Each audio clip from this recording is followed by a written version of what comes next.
Taste you've loved for decades. 5 locations island-wide, with Red Bay and 7 Mile open late. Burger King, your community, your burger, your way. And the time by Burger King is 7:31. The Buzz is proudly sponsored by Cayman Insurance Center, specializing in property, life, and other lines of insurance products and services. And Kirk Market, experience a world of choice. And Automotive Art Cayman, your car, our passion. And by Dorman Day, celebrating 10 years of opening doors to brighter futures. Visit dormanday.ky. And now, Radio Cayman presents The Buzz, an insightful and fresh take on a variety of issues that impact the local environment. This is where we address the topics that matter. Here's your host, Kathy Miller. Good morning, Cayman, and welcome to The Buzz. I'm your host, Kathy Miller. It is Thursday, December 18th. I think most of the kids are out of school. I know a lot of people are on vacation. I hope you are starting to enjoy a little bit of that holiday time with your friends, your family, your loved ones, your colleagues, the people in your neighborhood. But be safe out there. I know there's a lot of things happening. There's been a lot of accidents just the other night. I think it was Tuesday night. Driving home from 7 Mile Beach into town, I passed by 3 accidents. It's usually a 7-minute drive for me. It was a lot longer, that rain, when it really fell hard on Tuesday night. 3 accidents I saw in just that little bit of time that I was on the road. So I'm really imploring for people to be careful out there. Take your time and be vigilant. Keep your eyes peeled. Look around you. Cayman is changing a little bit, and we can't always just walk around as relaxed as we used to. We have to keep our eyes peeled out because during the holiday season, there's some people that like to take advantage of what other people may have that they may not have and try to take. So keep your eyes focused on what you have. Protect what you got. Keep valuables locked away. If you got one of those e-bikes, keep them stored away. Don't stop for anybody on the road. People are getting jumped left, right, and center. Just be careful out there. It's a holiday season that we all want to enjoy and not have any bad memories from. So take your time. Remember to be kind. You never know who needs a little bit of a smile or a little bit of upfulness from you. I want to take a second and also reflect on the beginning of the year when we rebranded the show from the Business Buzz. And that was the name for the show for, I think, almost over a decade. So it got rebranded from the Business Buzz to the Buzz. And I'm super thankful to management and the powers that be that were open to the direction that Susan Watson, who's also a producer for the show, that we wanted to take the show in. So we went from covering what was just businesses and entrepreneurs and hearing their stories, what it's like to get into business, how to keep that business going, thriving, what it takes to get through all the years. We still hear from businesses and entrepreneurs, but we began covering topics that also impact and influence not just the business community and landscape, but all of Cayman. So we have gone from the stories with your entrepreneurs to breaking down new policy and changes in law, to better understanding government processes, to thoughtful roundtables on topics like affordable housing, voter apathy, fishing restrictions and mental health, to discussions on well-being and cultural events. So I think we've done pretty well in the variety of content that we've been giving listeners and also some new perspectives. We covered elections for the first time on the show with candidate interviews all throughout April, and trust me, that was a challenging time. But it was new for us, and according to the feedback, our listeners really seem to like the changes we made for The Buzz. So I truly say thank you to all of the listeners who have tuned in with me over the past year and a little longer than that. It's almost been 2 years that I've had the show now. So thank you for listening, for engaging with the show by calling in or sending your WhatsApp messages, for the private messages that I will get as well on my social media or when I just bump into people out on the road and they tell me that they listen. Sometimes I'll be in conversations with people for a long time. They're like, I listen to you. Once in a while I tune in, Kathy, and I listen to you, or you're the program that I'm listening to. And it gives me such a nice, warm, fuzzy feeling.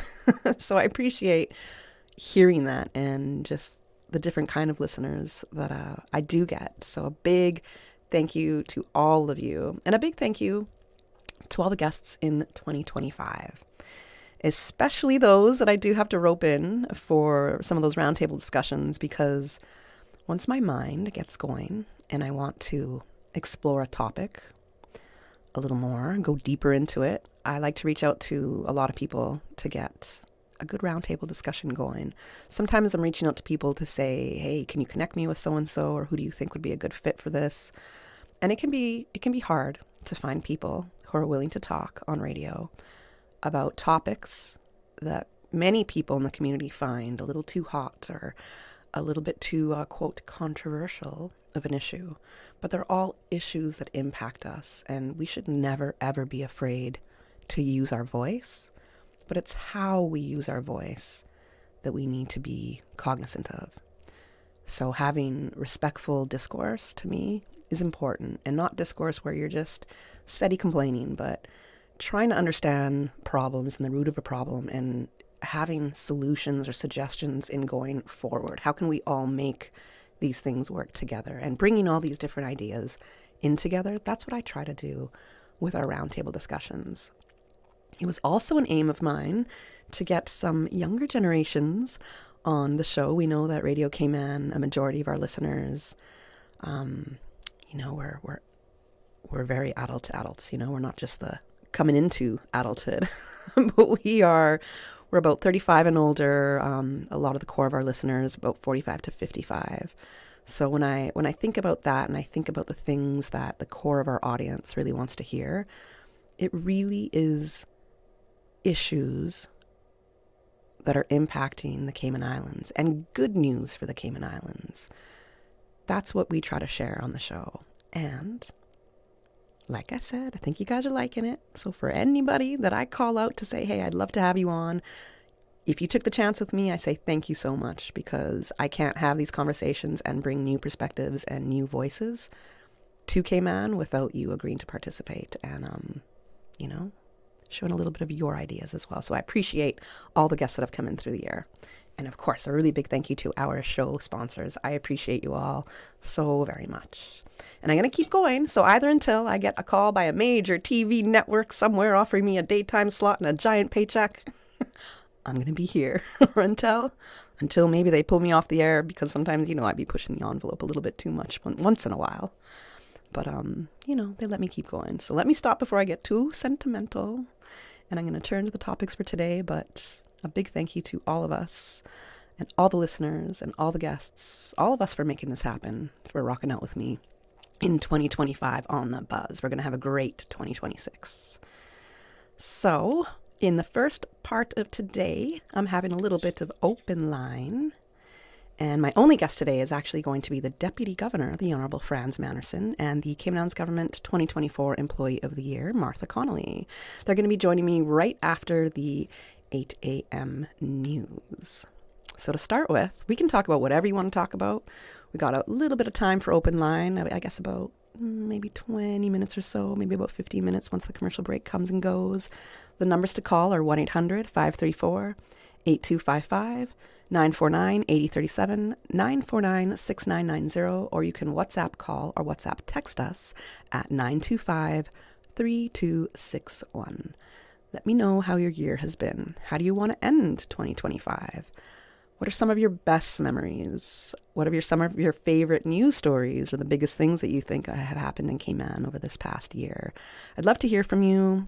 Share what some of your Christmas traditions are. If you want to give a shout out to anybody, give me a call. Until then, I'm going to start off with a conversation that has been all over social media this week. And it's about a website and a petition called Native Cayman Support.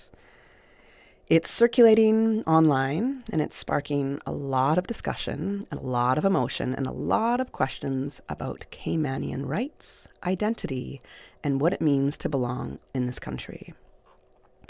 At the same time, we've seen growing public concern about the rising fees for British Overseas Territory Citizenships, BOTC, the naturalization and registration applications.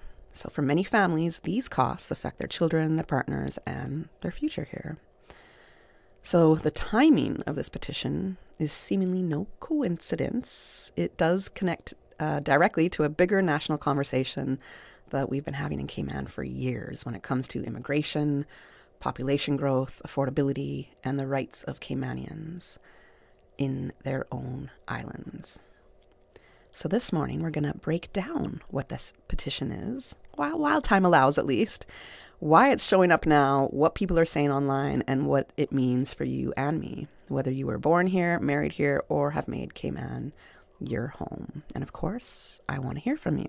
So the phone lines are open, as I mentioned, and I know this is a topic that people will have plenty to say about, but it always takes one person to get that conversation going, aside from me, of course. So the numbers again to call are 1-800-534-8255, 949-6990, 949-8037, or you can WhatsApp call or text us at 925-3261. So let's get into it. If you've been scrolling Facebook or maybe in your WhatsApp groups, you may have seen a link to a site called Native Cayman Support. It's being shared with messages encouraging people to sign a petition to protect the rights of Caymanians. It's not a government website. It's one created by a private citizen or a private organization. And as a side note, a little bit of me feels like I kind of might have an idea if it was a bit of an organization who may have created this or is championing it, as I've seen them as an organization make a few websites similar to what this one is trying to achieve, especially when it's something about an issue of national importance and something with a lot of discussion. I've seen some sites pop up, so I'm like, in my mind, I'm like, okay, I guess we'll see if it's the organization I'm thinking of, but I can't call no names, So, this website, the reaction to it, the discussions, the support, the criticisms, it tells us something really important, that people are feeling the pressure of change, of not being recognized as Caymanian. And I mean, in all my years that I've lived here, in 20 years, that has been a song I've heard over and over and over again as well. And people are definitely expressing their opinions on this. So I saw this circulating on Facebook this week, and I went down the rabbit hole a little bit. And yes, we got to talk about this, because I was like, all right, look at how passionate people are about this topic. And it's very intriguing to me. Now, the homepage of the website states boldly, "Protect our generational rights. Stand with us to recognize and protect the rights of Native, Indigenous, and generational Caymanians." It had a live count of the petition being signed, and that had reached just over 1,600, closer to 1,700 signatures last I saw yesterday evening, and the aim seems to get about 5,000 signatures. And again, yesterday evening when I was on it, it was a few hundred signatures came through just in that night, so... Now, the site also goes on to provide definitions of Native, Indigenous, and generational Caymanians, then provides critical reasons as to why the term generational Caymanian must be defined. So what does this petition really represent? What is it really about? At its core, it taps into a concern we've heard for years, and as I've mentioned, we've been talking about this for years, that Caymanians may be losing ground in their own islands. We already know that Caymanians are outnumbered in their own country, and whether it's affordable housing, job security, the rising cost of living, or access to citizenship and status, many people feel the system no longer works for Caymanians the way it should. And, we've just had some major changes in the immigration law, so it's going to be time will tell whether this new system will be working for Caymanians or not. Now, the petition also suggests that Caymanians need stronger legislative protection. It reflects a sentiment that native-born Caymanians should have clearer, more accessible pathways to secure their citizenship rights. I'm going to get into the details of this website. It's really just a one-pager. I found the other links on it didn't work, like resources, for example, or learn more. It just brought you back to the same page. We're going to take a little break right now, and I'm going to talk about why it might be trending right now, this site or this conversation, and we'll get into that right after the break. And I want to hear from you, so give me your calls. Let me know what you think. The Cayman Islands boasts of a long, colorful, and rich history. In tribute to our roots, Radio Cayman, the voice of the Cayman Islands, is pleased to bring you the Historical Vignette Series, brought to you by Rotary Central. For more than 110 years, Rotary members have used their passion, energy, and intelligence to take action on sustainable projects. The Cayman Islands, He hath founded it upon the seas. Since its early beginnings, the Cayman Islands tourism product has targeted middle to upper class segments. In 1949, Benson Greenall, a wealthy British visitor, began construction on the empty West Bay beach of the Galleon Beach Hotel with a dozen rooms. Greenall was instrumental in the passage of the Caymanian Hotels and Aid Law of 1950, which provided exemptions for import duties and taxes for anyone building a hotel with more than 10 rooms. Along with the Galleon, the new law kickstarted the development fury with Marin's Seaview Lodge and Pageant Beach Hotel. By 1960, there were 9 hotels, clubs, and guest houses in the Cayman Islands. Since 1993, Rotary Central has worked diligently each year to provide quality bus shelters to our community.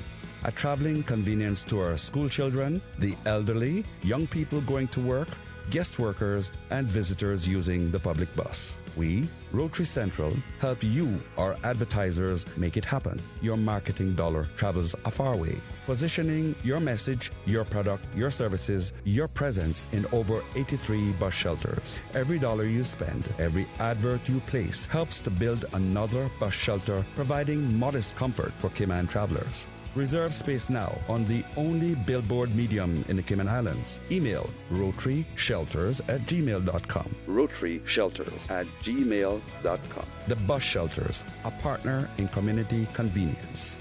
Another inspiration program by Rotary Central Cayman Islands. Radio Cayman's Historical Vignettes was brought to you by Rotary Central. For more than 110 years, Rotary members have used their passion, energy, and intelligence to take action on sustainable projects. Yo, you finished your Christmas shopping yet? Not even close enough, but I passed by Automotive Art last weekend. Bro, that place is a man's playground. Facts! I went in for tires and ended up dreaming about new rims. They say containers keep coming in too. Fresh wheels landing every week, bro. True. And you hear they stocking those Wet Sounds marine stereos? Small to full systems? Imagine that on the boat next Sunday. Boy, plus Fizzle Racing parts for the wave runners. I gonna finally outrun yours. This Christmas, head to Automotive Art for the gifts men really want. Rims, tires, batteries, performance parts, and the island's newest marine audio systems. And for the big gift, get 15% off 14-foot boats, complete with trailer, bimini top, and engine. Only $10,595 out the door. See? Christmas song. Automotive Art, Shedden Road. I'm Michael Webster. And I'm Denise Brown of Cayman Insurance Center. Family is not the most important thing, it's everything. We have worked with the community and their families on protecting themselves for the future. Whether it's providing top-rated life insurance or protecting your family's household investment. From our family to yours, we understand and we care. I'm Denise Brown. Call me at 814-7229. And I'm Michael Webster at 925-5433. We are Cayman Insurance Center. Specializing in property, life, and other lines of insurance products and services at an affordable rate. We are Michael and Denise at Cayman Insurance Center. Call today. Busy day? Need the perfect furniture without leaving home? Ashley Furniture Home Store has you covered. Chat one-on-one with our helpful sales team through our WhatsApp in-stock catalog at 916-2323. And here's the festive bonus. Now through December 21st, enter our Christmas giveaway for a chance to win gift certificates of $4,000, $2,000, or $1,000. Visit our showroom at 360 Dorsey Drive. Call 943-2323 or WhatsApp us today and make your holiday home ready and happy. This holiday season, let Kirk Market do the roasting so you can do the hosting. Visit in-store or shop online and order your traditional family feast, complete with classic roasted turkey and ham, all the tasty sides and trimmings. Let the chefs at Kirk Market be your holiday helpers so you can spend less time in the kitchen. Order online at kirkmarket.ky or visit in store today. And don't forget to visit the florist at Kirk Market to find the perfect centerpiece for your table. There's no place like Kirk Market for the holidays. The Buzz with your host, Kathy Miller.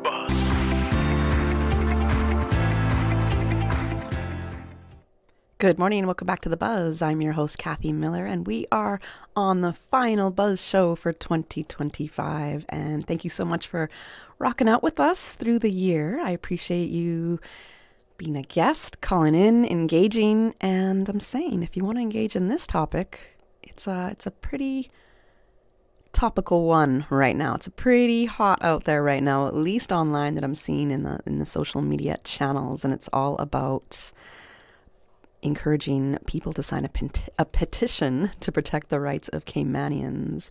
It's called like Native Cayman Support. At least that's when you click on it, that's what it kind of pops up, and the website that it does take you to is native-cayman-support.deployed.app. So it's a bit of a confusing website name per se, but you can find links to it online, on Facebook, definitely, because that's where I found it. That's where I stumbled upon it. We did get one comment from a listener, and it's not about the topic necessarily, but I got to share it because it's very upful. So it says, "Good morning, Miss Miller. I just want to pray God's blessing and protection on these people of these 3 little islands. May God bless and protect us all. Have a great day and blessed day all." So I want to say thank you, because we all could use a little blessing like that. So I appreciate our listener for sending that upfulness into us. So I was talking about why this petition might be trending right now. And there is a lot of conversation that is flaring up right now in regards to the cost of, or the increased cost now, of the British Overseas Territories Citizenship applications, otherwise known as BOTC. These include naturalization and registration fees, which are essential for many residents to become full British Overseas Territory citizens. Recent announcements that these fees are increasing in January, they've hit a nerve with some people. And some families say they're struggling to afford the process. Others say the cost rises are unfair to people who were born here or who have lived here their entire lives. So this online petition is emerging at a time when people are already asking, why is it so expensive to secure a right to stay in the place that I call home? I mean, I think it's a lot deeper than that. A lot of us may call this home, but what is our right to call this home when it comes to our generational ties?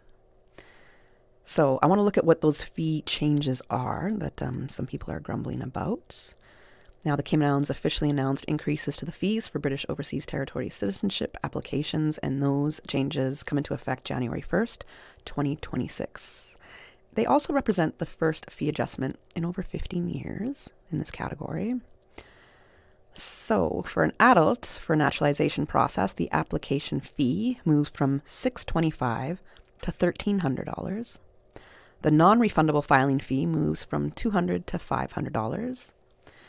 So the total cost increases from about $825 to an $800 cost per application for adults. The registration fee as a BOTC for minors and other adults were applicable.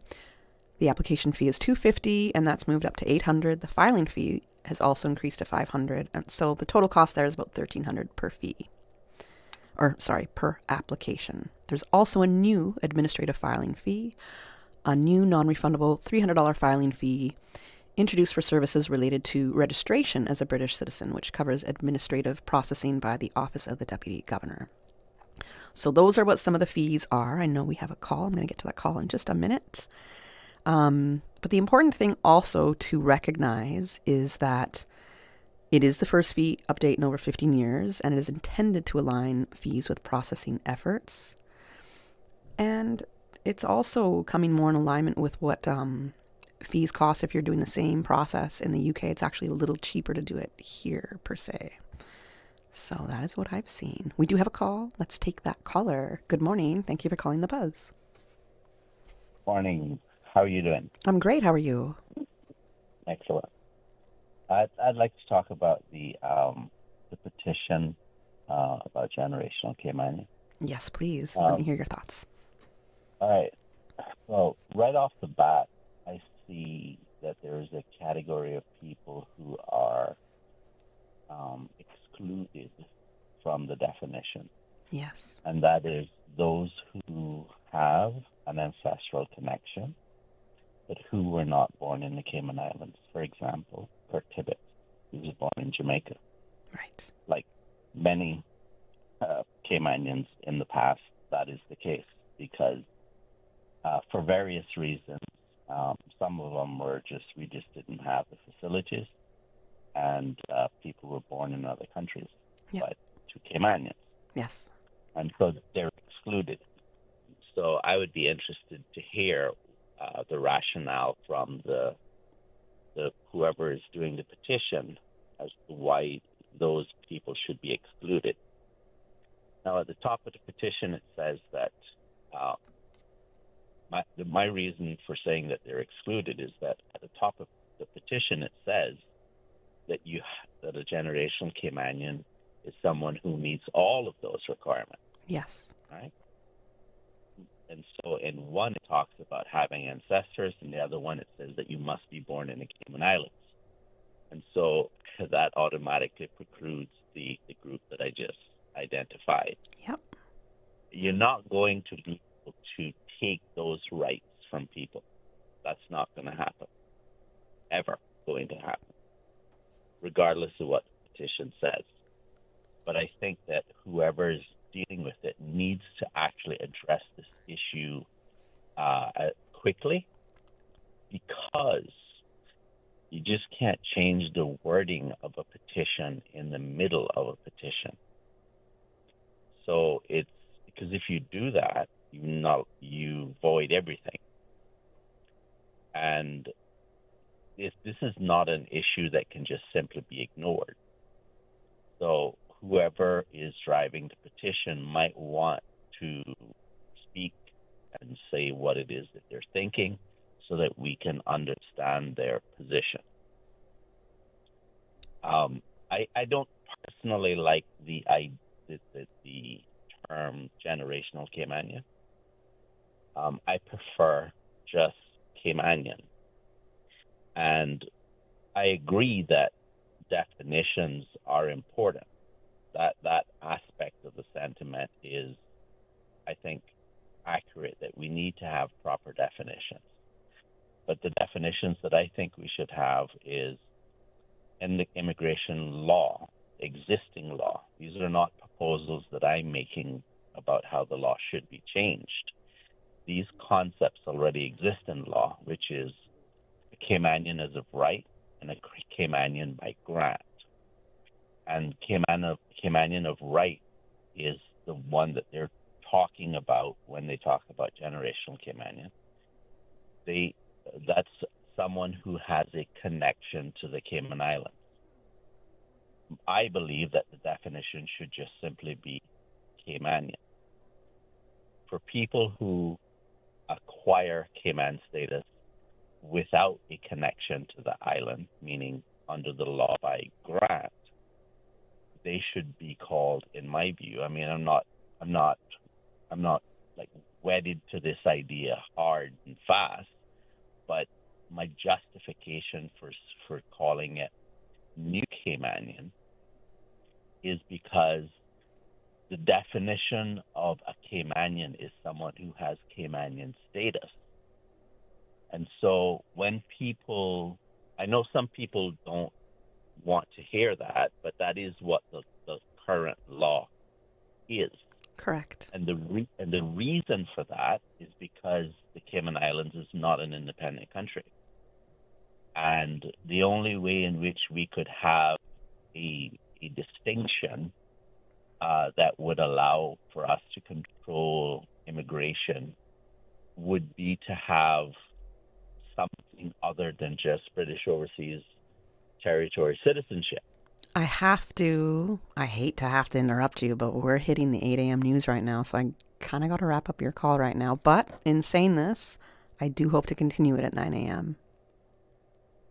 Okay. I think you've made some great, I'm sorry, that's the timing of it, but you've made some great points, and I thank you for it, and thank you for giving part of your perspective, and I agree with you. I do think that this petition needs to be kind of reworked a little bit. There's not enough information for me when I went to it to see what it's about. I think it's missing quite a lot of information. So understood where you're coming from. And hopefully we'll continue this part of the discussion around 9 a.m. And maybe you'll be listening still and you can, call back and give me your thoughts because they're great. I appreciate it. Thank you. Bye. All right, let's go to the 8 a.m. news right now. And then I'll be back with you at 8:15 with the Deputy Governor. Thank you, Kathy. And studio time now by Foster's is a minute after 8. Grab a cart and win! It's the 30K Jolly Grocery Giveaway at Foster's. This Christmas, we're spreading some holly jolly cheer by filling one lucky shopper's cart with $10,000 worth of groceries. Just purchase any 2 specially marked products from now until December 24th for a chance to win your share of $30,000 worth of groceries. Go to fosters.ky/jolly for more info. Thanks to Chloralin and Sueno, Pinolin, Lysol, Paradise Coffee, Waitrose, Tortuga, and Boxed. Have a holly jolly Christmas at Foster's.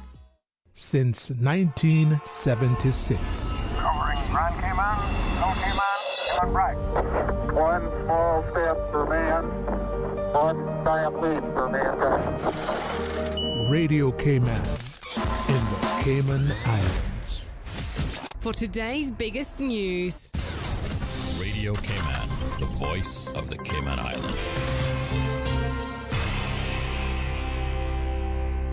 With your latest news, I'm Karsley Fuller. The deputy leader of the opposition files a private member's motion to mandate red line documentation for legislative changes in the Cayman Islands. Basically, that means that before I read the bill, it basically says that you have to do a red line draft, which encompasses what you're going to take out. You're going to see what is taken out, what is added, as well as where it fits in the context of the original bill. MP Kenneth Bryan says this will make it easier for members of the general public to understand legislative changes. The motion cites several reasons for the proposed changes, including the current administration's push for transparency and governance, the need to manually cross-reference documents to, quote, understand the law, and a claim that the, quote, complex changes create an unfair information monopoly. We think it will be another added bonus in our minds to the participatory component, which allows the public to better understand what we are changing. Because unfortunately, I do not agree with the minister's comments in Finance and Committee stage agreement that is his job to make the technocrats understand it. It's our job to make the people understand it. So therefore, we hope that the government will support it at the next sitting of Parliament. The motion was filed on Wednesday. Another public school secures a good rating from inspectors with the Office of Education Standards. The Cayman Islands Further Education Center caters to learners who do not meet the academic requirement for dual enrollment, giving them an opportunity to continue their education with courses on offer at SciFec, as well as resit some courses to improve their academic qualifications. There were nearly 240 students on roll during November's inspection between the ages of 16 and 18. 60% of the school week provides in-class instruction, with the remaining given to work placement. This latest good assessment by the OAS team is an improvement over the 2 back-to-back satisfactory judgments in 2020 and 2022. Going forward, OES has recommended that SciFec raise attainment in CSEC mathematics resits by more effective use of diagnostic testing and, quote, personalized feedback, increasing the proportion of good and excellent teaching, implementing targeted strategies to raise attendance, and improving the quality of learning by completing and making available workshop areas within this upcoming academic year. You can find the full report online at oes.gov.ky. And in other news, K-Musica presents Music at the Library Holiday Edition. Tonight's event includes performances by a harpist, pianist, and vocalist. K-Musica's Marius Gaina. This month's Music at the Library, it's an enchanting holiday concert blending Christmas classics, an expressive piano solo, and musical theater treasures from Latin America and across the globe. The show starts at 6 p.m. at the Georgetown Public Library, and admission is free. For more information, head to CaymanArtsFestival.com. Now with a check of international news, here's the BBC, which takes us out of the newscast. I'm Karsley Fuller. BBC News with Govinda Gill. A plan to use frozen Russian assets to fund a huge loan for Ukraine is under discussion at a meeting of EU leaders in Brussels. Belgium is under pressure to drop opposition to the proposal. It's worried about reprisals from Moscow, but France and Poland have led calls to hand the money over to boost Ukrainian resistance. Parts of Sudan are without electricity following drone strikes on a power plant in the east. Witnesses say flames and thick smoke were seen rising from the site in eastern Nile State, an area controlled by the army. 11 Nigerian soldiers who'd been detained by the military authorities in Burkina Faso have been released. They are part of a Nigerian Air Force crew whose aircraft made an unscheduled landing in the country last week. A French doctor has been sentenced to life in jail over the poisoning of dozens of his patients. Frédéric Péchet was found guilty of killing 12 people in an alleged attempt to discredit co-workers. Russia's foreign ministry says it hopes the US will not make a fatal mistake with Venezuela, warning it could have unpredictable consequences for the entire Western Hemisphere. It comes after President Trump imposed a blockade on all sanctioned oil tankers entering and leaving Venezuela. That's the latest world news from the BBC. Stay in touch with Radio Cayman with the latest up-to-date, accurate news and information. For your convenience, the headline news will be repeated on our sister station, Breeze 105.3 FM, weekdays at 8:30 a.m. Follow Radio Cayman on social media, Facebook, Instagram, Twitter, or download the Radio Cayman app in the App Store or log on to www.radiocayman.gov.ky and stay connected to what's happening in the community. Radio Cayman, your voice, your choice, your radio. Ho, ho, ho! Santa here! I can't wait to see you all at my grotto at Bayshore Mall. I'll be there with my friends from Kirk Freeport from December 19th until Christmas Eve. Visit kirkfreeport.com to see my daily schedule. I'll have a special toy and sweet treats for every boy and girl. So stop by to tell me what you want this Christmas, all while enjoying music and entertainment for the entire family. See you soon at Bayshore Mall. Merry Christmas from Santa and everyone at Kirk Freeport. Ho, ho, ho! It's our 75th Christmas season at A.L. Thompson's, and holiday shopping has never been easier. Find great gift ideas for everyone on your list. Samsung TVs, JBL soundbars, PlayStation bundles, Bluetooth speakers, appliances, outdoor living, tools, and more. From big gifts to small surprises and stocking stuffers, we have something for every age and every budget. See our flyer in-store or online at althompson.com. Take the stress out of shopping and enjoy the magic of giving at A.L. Thompson's, now through December 24th. Shout out to Coca-Cola on the awesome Tuesday night parade. Despite the rain, Eastern Districts, it's your turn today. Thursday, December 18th from 4 until 6 p.m. at Old Man Bay Park. Free for all. Toys, gifts for the kids, and of course, an opportunity to meet Santa. All courtesy of Coca-Cola. It's taking place today, Thursday, December 18th from 4 until 6 p.m. at Old Man Bay Park. Radio Cayman, maintaining the innovation. Got something on your mind that you want to share? You can send a text, send a voice note, or even request a song. Go on, give it a try. Message us at 925-3261 on WhatsApp today and get active with Radio Cayman. Also follow us on Facebook and Instagram, hashtag Radio Cayman. Radio Cayman, maintaining the innovation. The 8 a.m. weather update brought to you by CG Britcay, where people come first. Good morning. Let's take a look at the latest weather report. Current temperature is 78 degrees. Relative humidity is 84%. The barometric pressure is 29.92 inches and falling. The wind is east at 5 knots. Overnight low was 77 degrees. Synopsis indicate gentle winds and slight seas are expected through the next few days in association with a weakening pressure gradient across the northern Caribbean. A low chance for showers remains possible this afternoon as residual moisture slowly moves out of the region. Satellite imagery show a few low-level clouds drifting over the Cayman area. Now, the forecast for today calling for fair skies, becoming partly cloudy with a 20% chance of showers in the afternoon, and temperatures will rise near the mid to upper 80s with a heat index of 94 degrees Fahrenheit. Your winds will be east to southeast at 5 to 10 knots. Seas will be slight with wave heights of 1 to 3 feet. Forecast for tonight calling for partly clear skies with a 20% chance of showers and temperatures falling near the mid to upper 70s tonight. Winds will be easterly at 5 to 10 knots. Seas will be slight with wave heights of 1 to 3 feet for tonight. Today's high tide will occur this morning at 9:37, low tide this afternoon at 3:31, and a high tide again tonight at 11 minutes past 8. The sun will set this evening at 5:50 and will rise tomorrow morning at 6:54. And the outlook is calling for a slight chance of isolated showers Friday night through early Saturday as moisture affects into the Caribbean ahead of a frontal boundary. And that's the very latest on your weather report.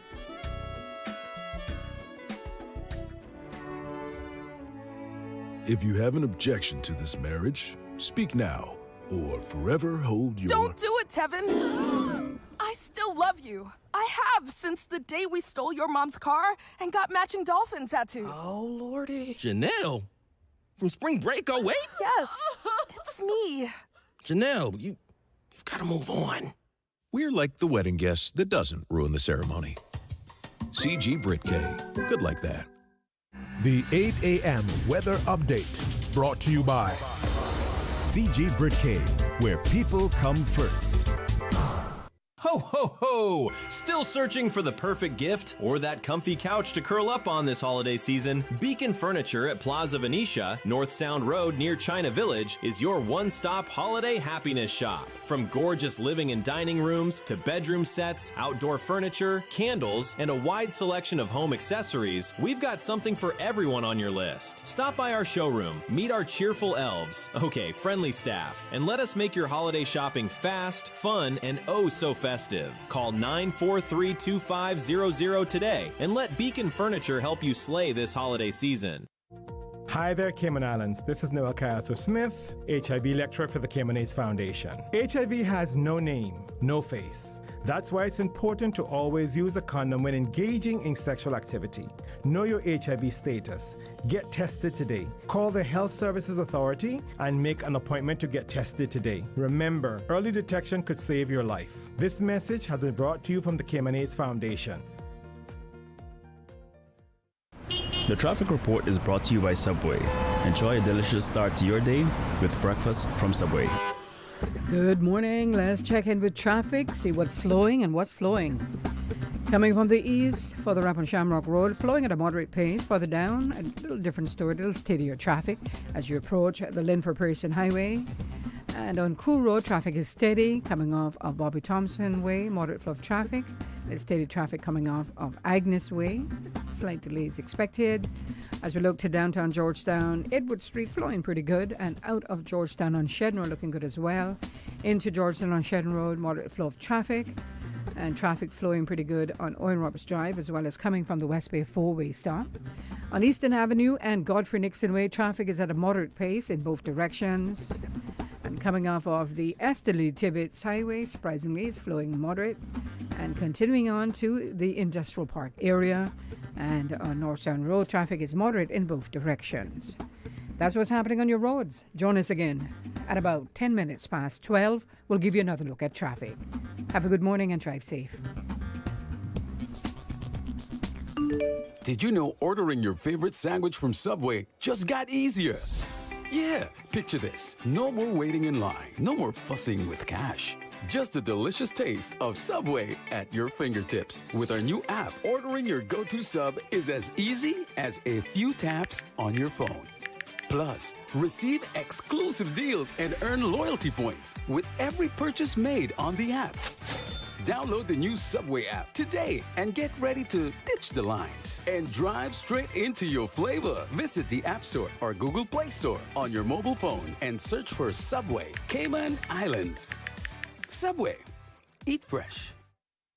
The traffic report is brought to you by Subway. Enjoy a delicious start to your day with breakfast from Subway. 'Tis the season at Vigoro, and we've got all your festive favorites. From Christmas ornaments to decorations, succulents to ceramics, we've got gifts galore. Pots, blooms, orchids, garden accessories, furniture, even fairy gardens for the little ones. Make it a Vigoro Christmas with a gift that'll be treasured forever. Merry Christmas from Vigoro.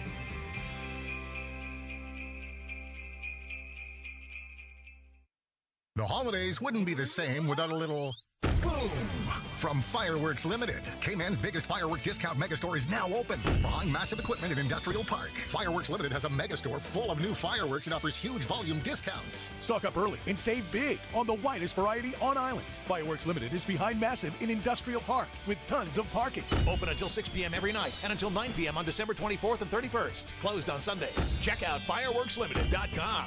Boom!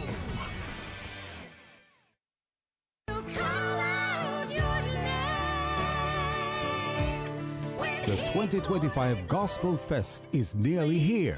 Proudly brought to you by Williams Productions. Close out the year to the sounds of Karen Peck and New River alongside Autumn Neelan Streetman live in concert. December 31st at First Baptist Church. Gates open at 5:30 p.m. Concert starts at 7. So come early and get ready for a night of unforgettable music. Tickets are $25 pre-sale or $35 at the gate. Grab yours today at Funky Tangs or the Cayman Islands Conference. Proceeds to support the Alzheimer's and Dementia Association of the Cayman Islands. For more information and tickets, call 916-8115.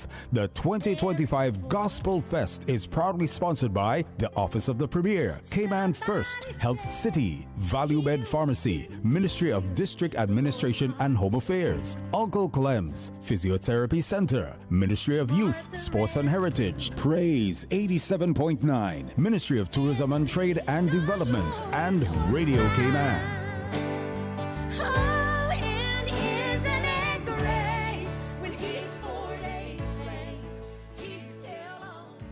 The Buzz with your host, Kathy Miller.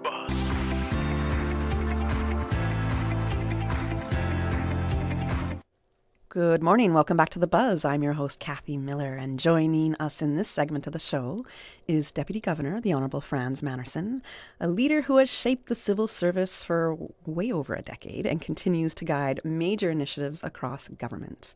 After 44 years in the civil service, the DG is now approaching his final 6 months before retirement, and I absolutely hate to admit that.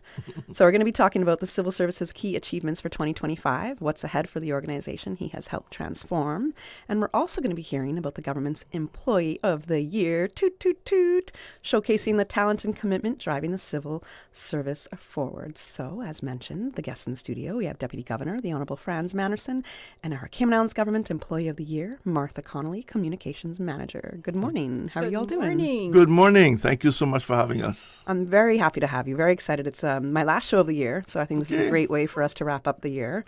And Martha, you haven't been on with us to talk about you becoming Employee of the Year, so it's good to. I think it's a great way to wrap on a very positive sentiment. So it's great to be here. You know, Kathy, it's a little different.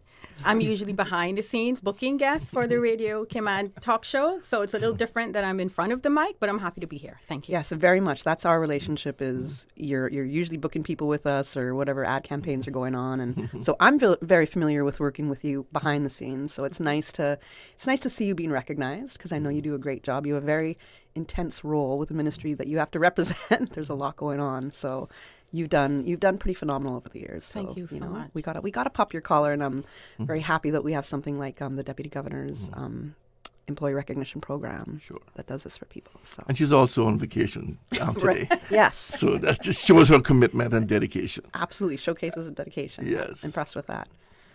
Apparently, some of the people you work with are messaging now. So she's on vacation, guys. I have her here. Yes. All right, DG. So we're coming to the end of 2025.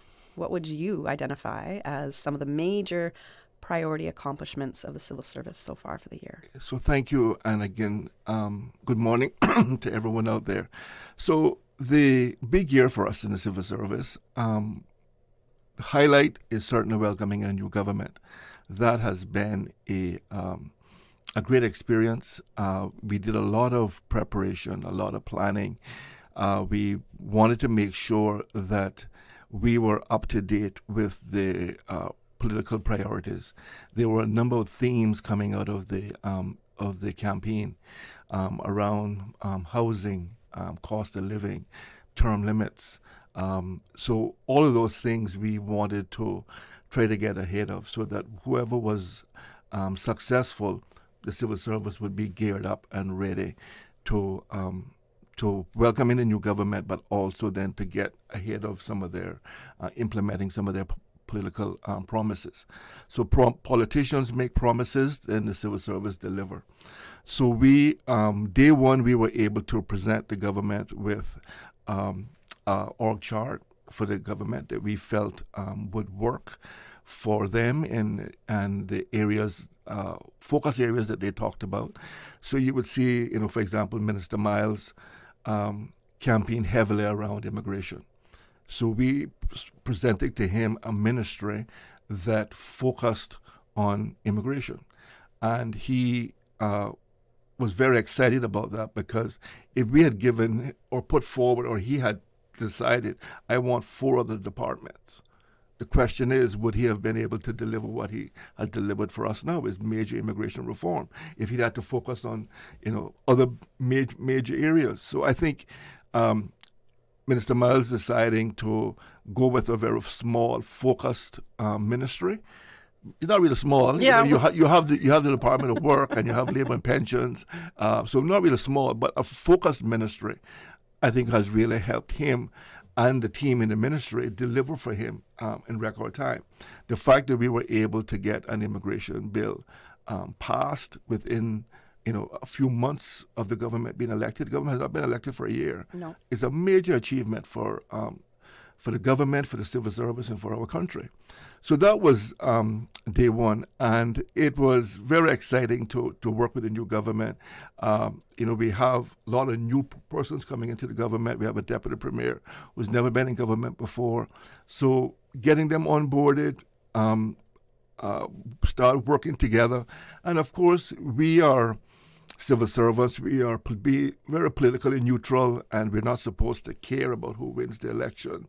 But we have developed relationships with the previous government. So it's a little bit of us changing the gears and putting aside those previous relationships now, and now focusing on delivering for the new government. So that's one of the, I think sometimes a challenge for civil servants is that you work really hard for one minister, and he leaves the office, and then the next day he's gone because he's not there no more. And now you have to focus all your attention on a new minister coming in. And I think we do that very well. That is something that we have worked on over the years.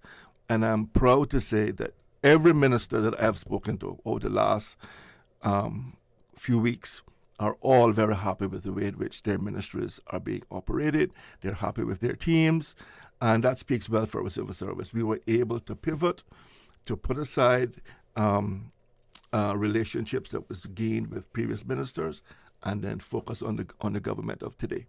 And that's where you see the premier can get up and say, I want to give civil servants an honorarium, because he and his government see the tremendous performance of the civil service over the past few months.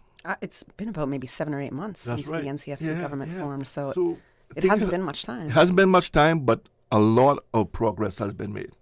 I want to ask you, Martha, as the DG mentioned, with the ministries, you have to pivot. It could be a new minister coming in an election cycle, and I don't know if I'm correct in saying, but I know you've been through at least a couple different ministers in your role as communications manager when it comes to, under immigration and work, right? So for you, when you say, okay, you now have a new minister that you have to work with, what is that pivot like for you? What are you most trying to understand when it comes to working with somebody new? So I'll share that I just received my 12 years within the civil service. I just had a work anniversary, earlier part in December. Congrats. So it's definitely been a journey for me. But this government that came in really shook me up, right? I, like the DG, I value my working relationships that I've built and I've maintained. And for 6 years, I was the only comms person within my ministry. Yeah. And so this change of government really allowed me to, I guess, mourn that loss of losing a client. So I was the comms manager for Customs and Border Control. Right. And I worked hand in hand with the deputies and with the managers. And so for that to have been taken from under my ministry, it took some time. It took some time for me to realize that I wouldn't be their go-to person for comms. But as DG say, we have a new government. I had a new minister, and so we had to pivot. So when I heard the news, I did take the afternoon off. I did kind of like speak about it over the weekend. But by Monday morning, I was back on track. We had a new minister that had clear goals and objectives. We knew what they were going to be. And so I just kind of, the dedication that I gave before I continued giving. And so it wasn't necessarily that much of a pivot for me, but definitely I was mourning that relationship, that client relationship that I was losing. But I did give me time to strengthen my relationships with the current clients that I have. Okay, wonderful. I think that's a great answer. Yes. Yeah. But again, it's one of the things that people don't see from the outside. So they just see a new government comes in and things happening. But as Martha is saying, a lot happens behind the scenes to make all of these things happen. Yes. It's the job of the civil service to be flexible, to be adaptable, to pivot, to put things aside, to refocus. And our job is simple this: we are supposed to deliver for the elected government. That's it. That's what we exist for. So we have to make sure that we are very good at it. And I'm very pleased in the way in which we do that. Okay. Now, so you mentioned this, how the government seamlessly kind of transitioned from the previous government into the NCFC. And that was probably the biggest priority accomplishment for the civil service this year, because a lot has been done in these 7 months or so since they formed. What would you say has the biggest impact on the people of the Cayman Islands? So I think obviously immigration reform is the big thing, and has as in my previous life as chief immigration officer, we rolled out term limits, I think, in 2005. So it's been 20 years since term limits has been around. So it was high time for review and to say, is it working? Has it worked? How can we tweak? How can we do it better?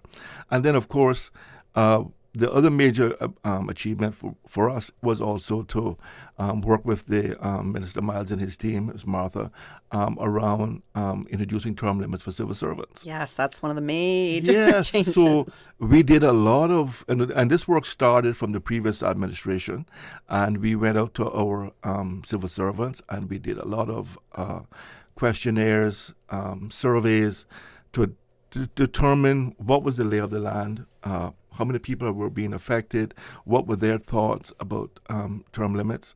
Our data shows that the average non-Caymanian in the civil service, which is about 1,400, work for about 5 years. So we don't believe that term limits is going to have a major sort of, or in a devastating effect on our service.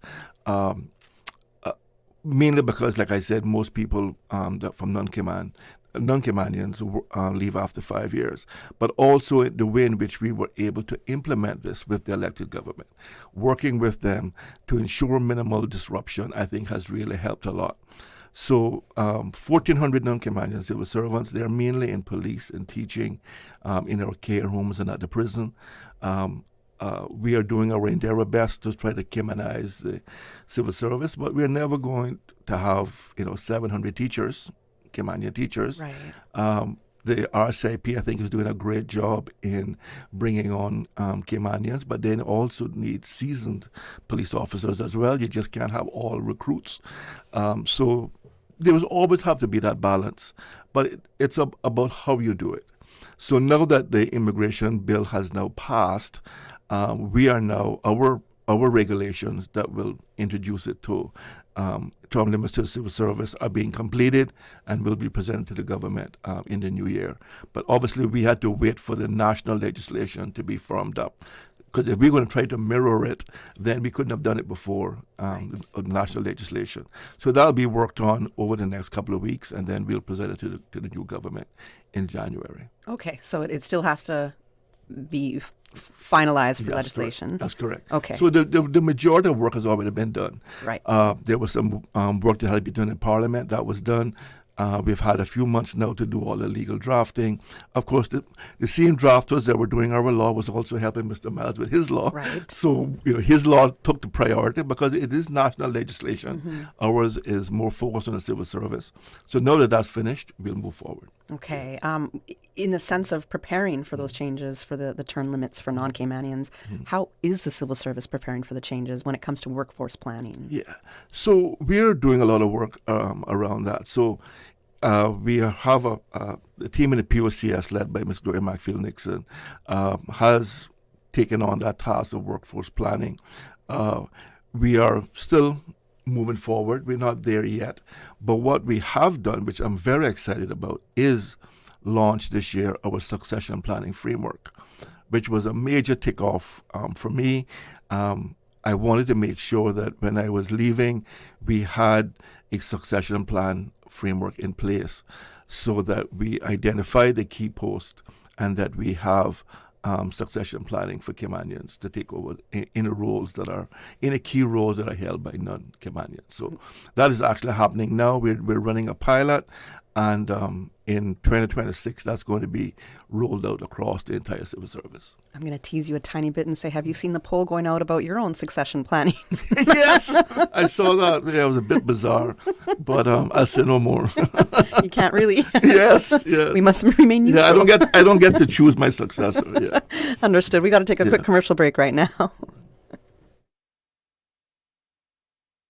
This holiday season, let Kirk Market do the roasting so you can do the hosting. Visit in-store or shop online and order your traditional family feast, complete with classic roasted turkey and ham, all the tasty sides and trimmings. Let the chefs at Kirk Market be your holiday helpers so you can spend less time in the kitchen. Order online at kirkmarket.ky or visit in-store today. And don't forget to visit the florist at Kirk Market to find the perfect centerpiece for your table. There's no place like Kirk Market for the holidays.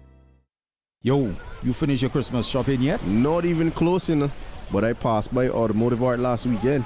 Bro, that place is a man's playground. Facts. I went in for tires and ended up dreaming about new rims. They say containers keep coming in too. Fresh wheels landing every week, bro. True. And you hear they stocking those wet sounds marine stereos, small to full systems. Imagine that on the boat next Sunday. Boy, plus Fizzle Racing parts for the wave runners. I gonna finally outrun yours. This Christmas, head to Automotive Art for the gifts men really want. Rims, tires, batteries, performance parts, and the island's newest marine audio systems. And for the big gift, get 15% off 14-foot boats, complete with trailer, bimini top, and engine. Only $10,595 out the door. See? Christmas song. Automotive Art, Shedden Road. Keep it hot, hot, hot with Hot Zone this Christmas. 2 locations, Cannon Place Industrial Park and Lamar Village in West Bay. Christmas sale up to 50% off. Gift certificates, footwear, club and World Cup jerseys, Nike, Puma, Reebok, and Adidas. Raffle entries with every purchase and new stock daily. Hot Zone Sports. Open late, Cannon Place Industrial Park and Lamar Village in West Bay. Have your say on fishing in Cayman in a public survey available now until January 9th. The Ministry of Health, Environment and Sustainability is running a public survey on local fishing and proposed changes to who can fish in our waters and what fish and shellfish they can take. Share your views online or at community booths across the islands. Visit publicconsultation.gov.ky for all the details. Your voice can help shape the next chapter for fishing in the Cayman Islands. The Buzz with your host, Kathy Miller.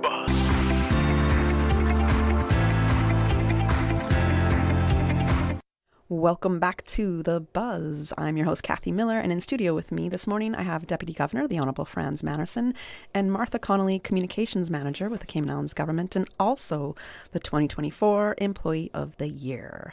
And we were just discussing some of the major accomplishments that the civil service accomplished in this past year and what some of the biggest impacts were for the entire population of the Cayman Islands.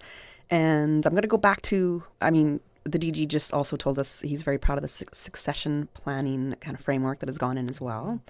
And yes, I did tease him on what might happen, Yes. who might fill his shoes as DG. But we are yet to find out. That will be, in the coming months. I'm sure we'll know a little bit more about that. There was also something that happened in Parliament of this year where you reported that the civil service, quote, the civil service has taken a decisive step to strengthen accountability and resilience through the establishment of enterprise risk management. Accountability is one of my favorite words. Right. Now, the goal is for 70 plus government entities to have risk registers by March 31st, 2026. Can you break down what this is and why it's important for improving how government operates? Yeah, no, thank you very much. So one of the criticisms of past from our Auditor General was that we were not doing enough around risk. So we have national risk like a hurricane or an earthquake or a tsunami or a huge fire somewhere, those kind of things. If there's a financial crisis as we had in 2008 in the United States, those things all affect us from the outside. But within the civil service, then, what are the risks facing individual departments? So it's not about preventing those risks, just preventing those risks, I should say. It's also about putting plans in place in the event those things happen. How do you mitigate against it? So, for example, CBC, where are they prepared for a mass influx of migrants? That's what we need to ask. WRC, are they prepared in the event that there's a global financial crisis that 10,000 people leave? That's going to be an impact on government revenue. That's going to be an impact on the job market. If 10,000 people leave, they're not going to be filled by 10,000 Caymanians, right? So what will that mean for the Caymanian job market? Because if lawyers leave, their secretaries don't have a job. So it's about getting ahead of risk and saying what are the major risks facing each individual department, and then putting plans in place to mitigate against those risks. So one of the major risks that we have in the civil service is strategic misalignment.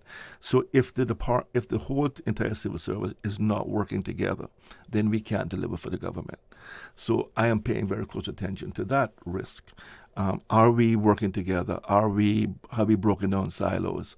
Do we understand exactly what the elected government wants to implement? And then do we have a plan in place to implement that? So those are some of the key things that we have done, I think, a brilliant job getting us to where we are today. What we're doing now is taking us to that next level to be the world-class civil service, is that we have to do a lot of work around risk and make sure that the civil service and the elected government is one, all working together for the betterment of our people. Okay, so that was one of the big announcements that you've made, at least in this final quarter of the year here with Parliament. That's right. And that's actually going very well. For the first time, we have a chief risk officer, Mike Slade, and we have a young Caymanian understudying him, Teresita, and that is going exceptionally well. So I'm very, very proud of that team. Okay, wonderful. That's good news right there. One of your signature events as well is the DG's 5K Challenge. It has raised nearly $94,000 this year for charitable causes. What impact do you think civic events like this have on community building and well-being? And what has the public support meant to you? I mean, it's really branded the DGs, right? You started this. Absolutely. Yeah, absolutely. It has been, it's exceeded all expectations. I remember when Ms. Jennifer Ahern, I was talking to her about, I had taken on a fitness challenge on myself. I was doing a lot of 5Ks, and I kept saying, I don't see a lot of Caymanians there. I don't see a lot of civil servants attending these events. And she said, well, why don't you have your own? And I'm like, that's a great idea. Let's have a DG 5K.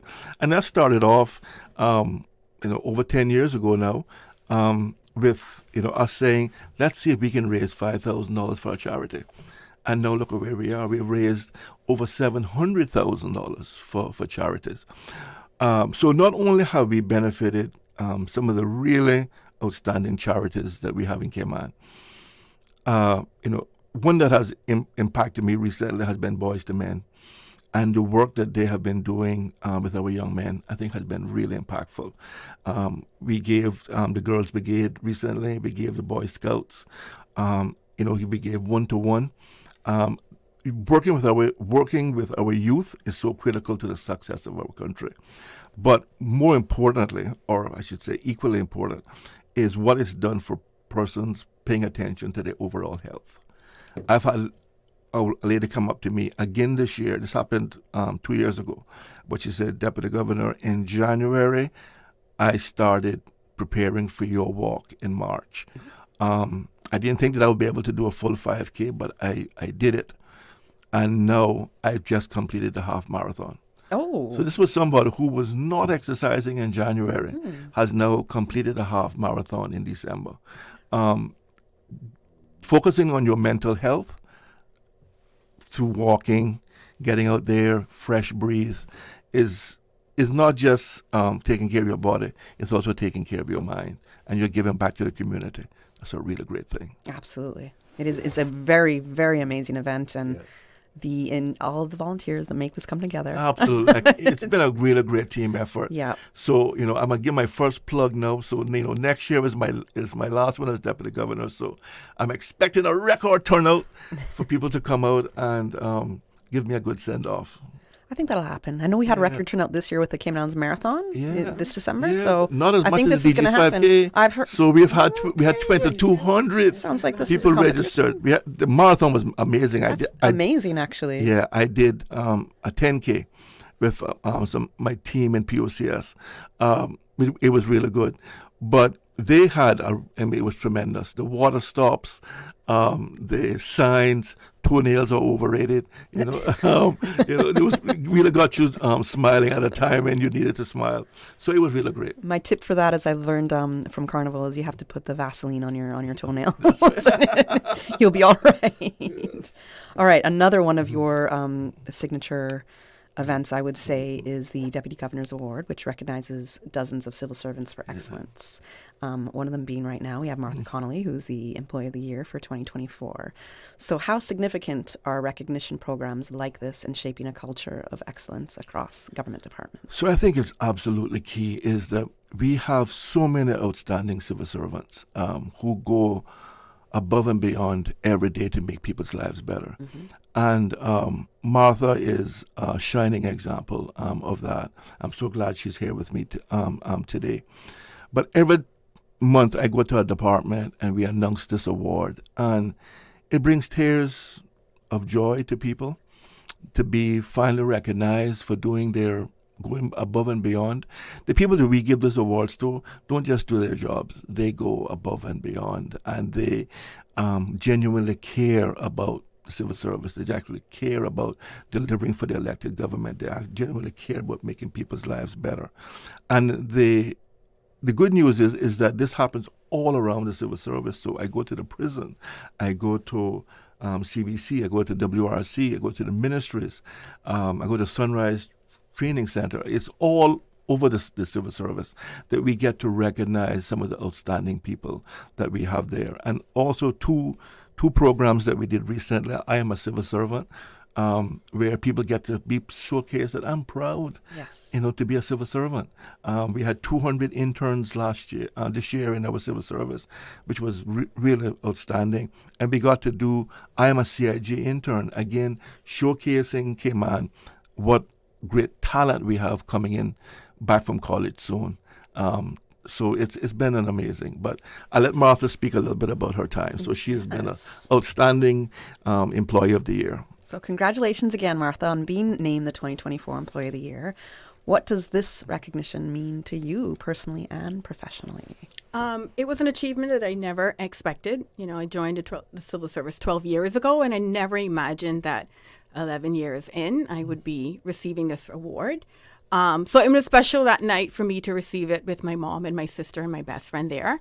There was a little bit of celebrity status that came it like 3 months after, people that I didn't even know knew me. There were signs all over the government building. And so people would walk up to me and give me congratulations and kudos. And that in itself took a little bit of time to receive that and just say thank you, because I'm used to being behind the scenes and not everyone recognizing me. But, communications is not a 9-to-5 job. There were many times over the last 6-7 years that it took away from family time. I was working on the weekend, working after hours before the morning started. And to be recognized as something that now I'm being told that it's going above and beyond, but it's something that I do daily, often. If someone is asking me to do something, I do it with ease. I go above and beyond all the time. But I know the importance of what I do. I know the importance of my work. And so I take it, I'm passionate about it. And to be recognized as a communicator, it's one of those things where you do it daily.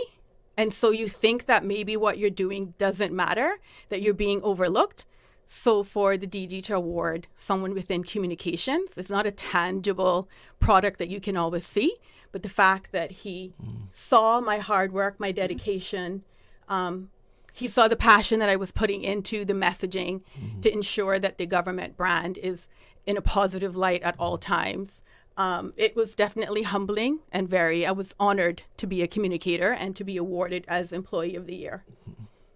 I can say for somebody that has to work with you as well, when you're doing bookings with Radio Cayman, I'm impressed and I'm happy because for me, you're one of the communicators that really does reach out when you have new campaigns or new information that has to happen. You're, for me, a communicator that does stand out because you try to make the bookings and the ad campaigns happen with us. And that's something I noticed. Like, I'll see things happening in government. I'm like, I think that there should be a lot more discussion about that on Radio Cayman, or we have to get some PSAs going. But I have to wait for the communicators to come to me. I can't tell you guys how to do your job per se, right?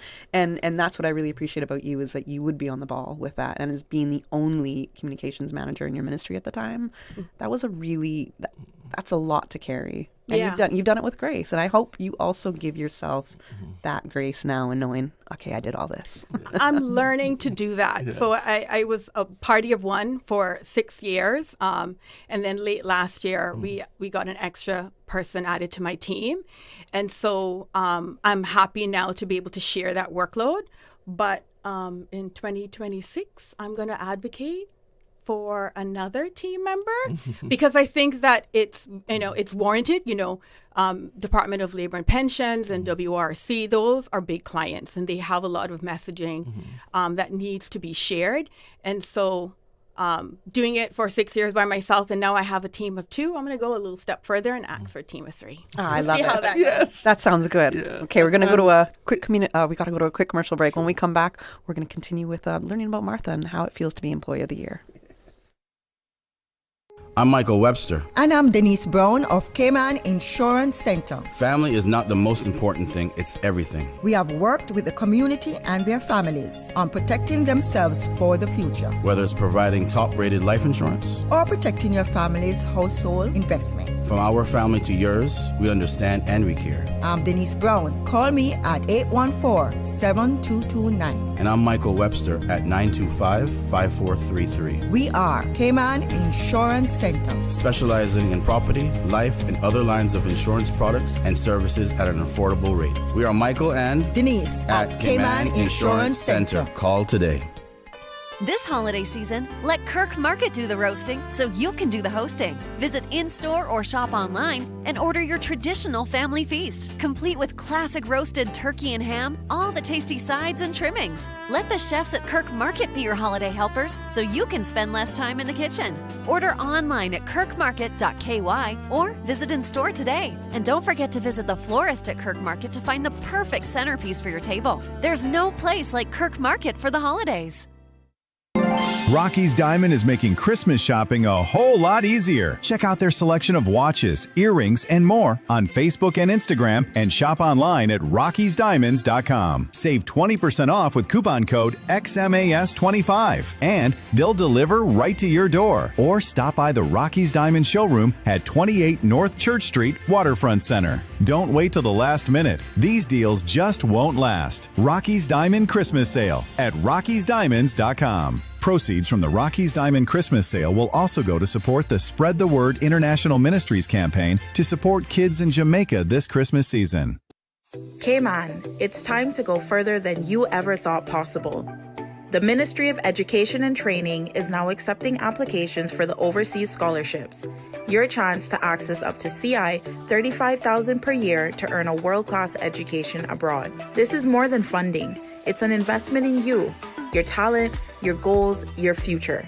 Applications close 31st of January 2026. Visit moescholarships.gov.ky and apply today. Greatness begins with one decision. Make yours now. The Buzz with your host, Kathy Miller.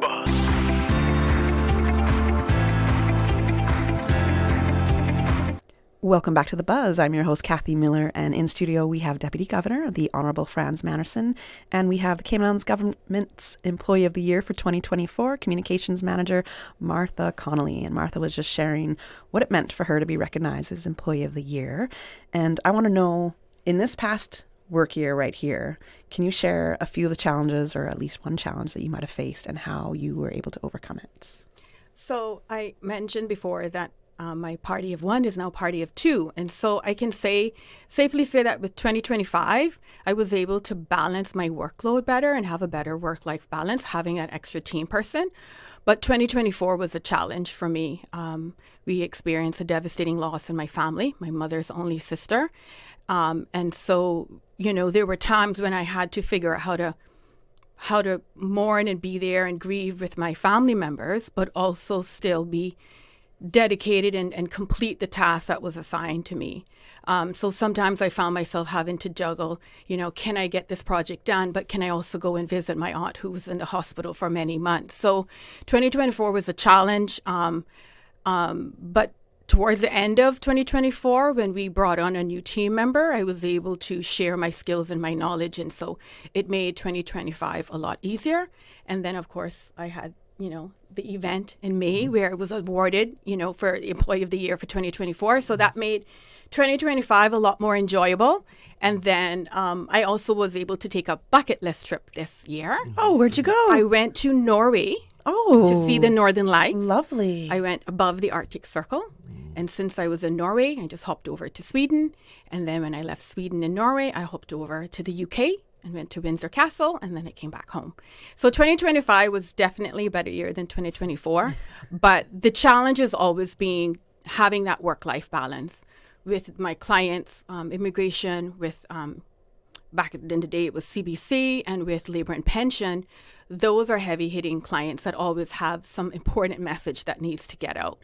So I'm learning to have better balance and set some boundaries, because there were times when I'd be getting calls on a Sunday after church. I would be getting calls when I'm having dinner with friends. I'd be getting calls having lunch with friends. And so I had shown my clients that the dedication, was there, and I wanted to get it done. But having that extra hand now allows me to pull back a little bit and see the bigger picture, and also share my knowledge to a member of staff that they can kind of hopefully be awarded Employee of the Year sometime in the future too. I love that you took a trip as well, because to me, that's celebrating yourself, and I think we all have to do that. It's very important. Yeah.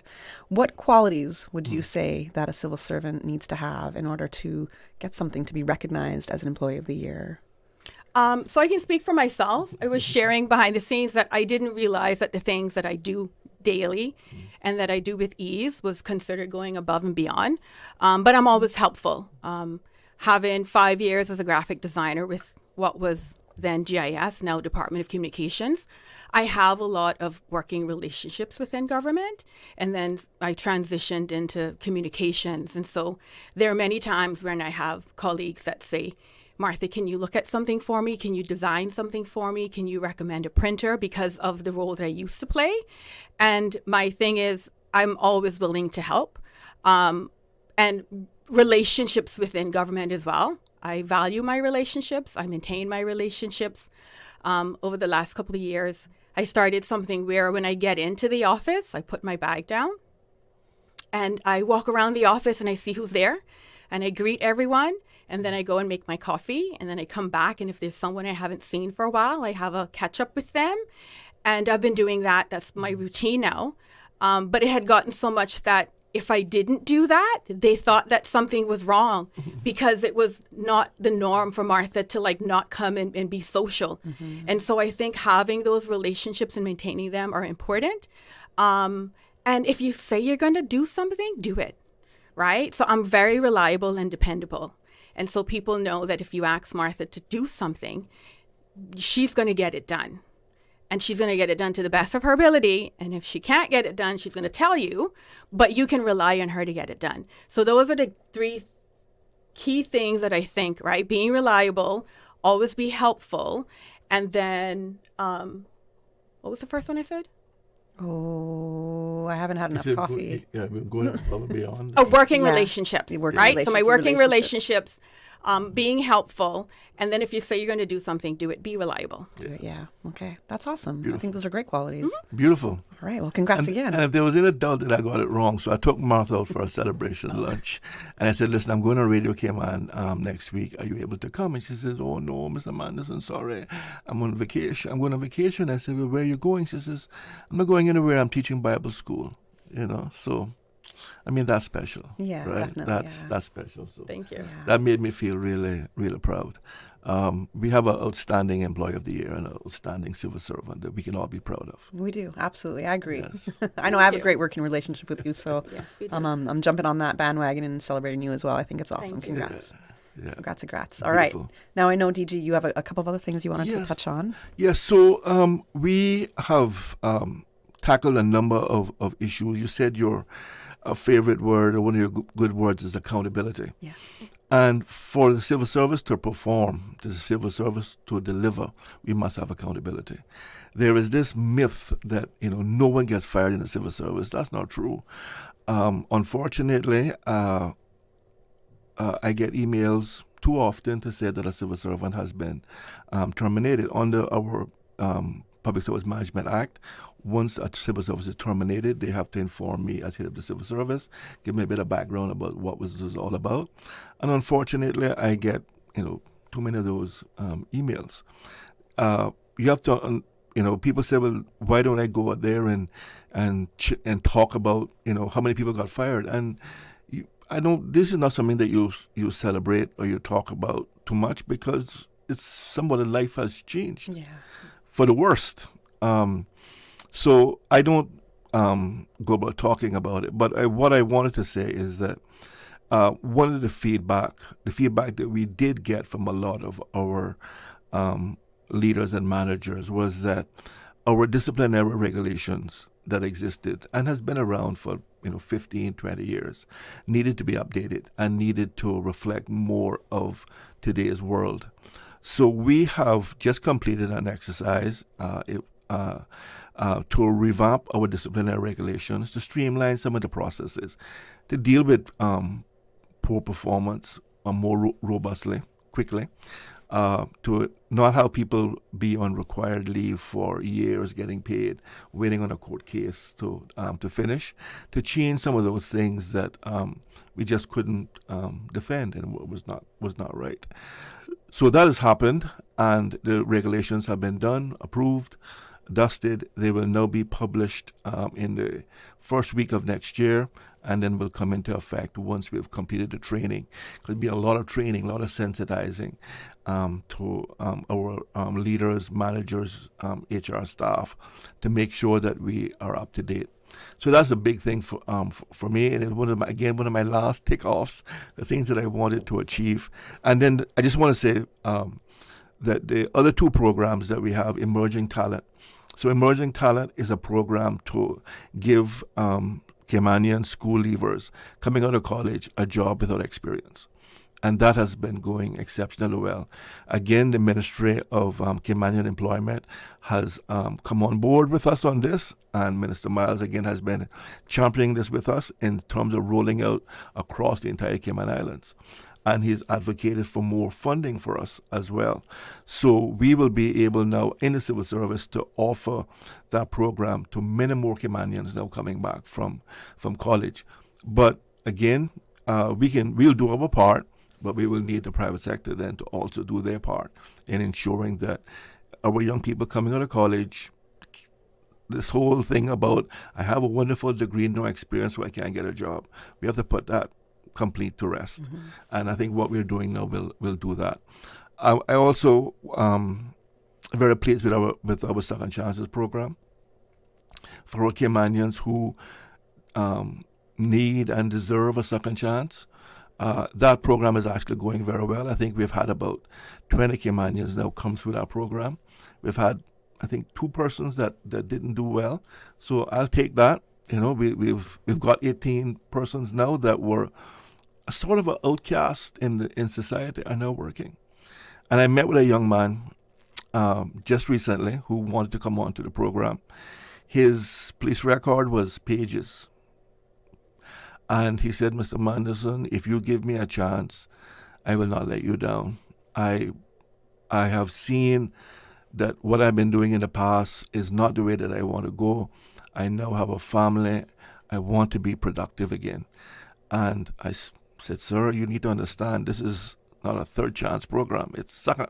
So you're only going to get one chance. Mm-hmm. And I must say, I just got a request to extend his employment beyond 3 months, and which I approved. And he says he's an outstanding employee. Excellent. So it's those kind of decisions and opportunities that we as a civil service, as a government, can provide to our people, and that's what makes this job very special. I think that's amazing. That's a great way to end the segment. Yes. I know we're heading into the 9 a.m. news. I am going to ask you a final question here. You are entering into your final 6 months here. Yes. So out of your biggest priority or the change that you want to leave here, what would you want that to be in the final 6 months? So, as I said earlier, succession planning, disciplinary regulations, emerging talent, all those things are ongoing. So my major focus now, I think, is preparing the civil service for change. It's coming. It's happening. A lot of people says, can I call somebody as DG? And I'm like, yes, you can. It'll take a while, but yes, you can. So, if you think about the risk to the organization, one of the major risks is change at the top. So how do we mitigate against those risks? Because it's going to happen. Yes. And I gave lots of notice so that people would become accustomed to the idea. I think I didn't realize how much I was respected or loved until I said that, and then so many people sent me lots of messages saying, Mr. Manderson, I don't know how I'm going to survive without you, but I've said you will get there, and yes, the next DG will advocate for you and will do everything they can for you to make sure that your life is better. But yes, so the next 6 months, I have still a lot of work to get done, still a lot of a few more things to take off, but it's just really preparing the service for my departure. I want to visit as many departments as I can just to say thank you to my teams, and but again, ensuring that we are delivering. We have a government that has a really robust plan for the Cayman Islands. The Premier's message around everyone working together for the betterment of Cayman is the right message. I have said it repeatedly, when the civil service, the public sector, and the private sector come together, we're unbeatable. So let us do that more often. Let us come together as one and continue to work together. If we are not aligned, Cayman does not do as well as it can. So I want to certainly support that message with the Premier's message. Continue to work together as one. Ministers can't teach lessons. Ministers can't arrest criminals. Ministers don't have time to develop policies. Those are the work of the civil service. So our job is to do that at a world-class level. Okay, awesome. Thank you. That was wonderful. A beautiful way to end this segment of the show. I'm definitely going to book you from now before the retirement day does come, because we're gonna have a more of a personal one-on-one talk here about I love your career there. I love it. So thank you so much for joining me this morning. It was a great way to, again, for me to end the 2025 year for the Buzz. Yeah. Congrats again to you, Martha. Thank you. And I just want to end by saying I'm leaving now to go to the court. My niece, Markeisha Campbell, is getting called to the bar. So a big shout out to Keisha. I love her a lot, and I can't wait to see her put on that robe today. So congrats to her as well. Yes. All right. We're going to go to the now 9:05 a.m. headline news. And I'll be back with you right after that. From Radio Cayman's newsroom, this is Headlines. Local, regional, international news. The Headline News is brought to you by Kirk Market and Health Services Authority. The National Roads Authority is carrying out scheduled nighttime paving on Mary Street between North Church Street and Shedden Road. Works will continue tonight from 8 p.m. to 4 a.m. Motorists are advised to exercise caution, as this area will be an active work zone. In international news, a former anesthesiologist has been jailed for life for intentionally poisoning 30 patients, including 12 who died. A court in France found him guilty of contaminating infusion bags with substances that caused cardiac arrest and hemorrhaging. His youngest victim, a 4-year-old child, survived 2 cardiac arrests during a routine tonsil surgery in 2016. The oldest victim was 98. And the family of the Bondi shooting's youngest victim, Matilda, has urged the community not to let her death fuel anger as they said a final goodbye to the 10-year-old today. Matilda was among 15 who were shot dead when 2 gunmen opened fire on an event marking the start of Hanukkah at Sydney's Bondi Beach on Sunday. Speaking to the BBC at Matilda's funeral, her aunt said the Jewish community is right to want more action to stamp out anti-Semitism. She does too, but she added that Matilda was a joyous child who spread love everywhere she went and urged the community to do the same in her honor. Those are your headlines. I'm Carsley Fuller. More news available at www.radiocayman.gov.ky. Check out our social media pages: Facebook, YouTube, X, formerly Twitter, Radio Cayman Headline News.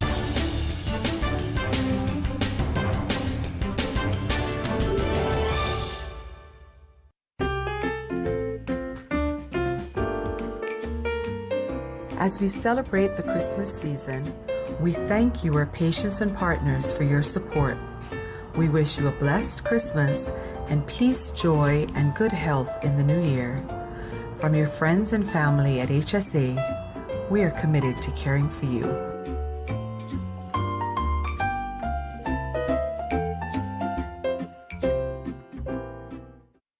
This holiday season, let Kirk Market do the roasting so you can do the hosting. Visit in-store or shop online and order your traditional family feast, complete with classic roasted turkey and ham, all the tasty sides and trimmings. Let the chefs at Kirk Market be your holiday helpers so you can spend less time in the kitchen. Order online at kirkmarket.ky or visit in-store today. And don't forget to visit the florist at Kirk Market to find the perfect centerpiece for your table. There's no place like Kirk Market for the holidays. Radio Cayman, maintaining the innovation. On a daily basis, making it easy to connect with you, our listeners. Add us to WhatsApp today, 925-3261. That's 925-3261. Radio Cayman. Send a text or voice note. Message us at 925-3261 on WhatsApp today and get active with Radio Cayman. Radio Cayman, the voice of the Cayman Islands. Radio Cayman, maintaining the innovation. The Buzz with your host, Kathy Miller.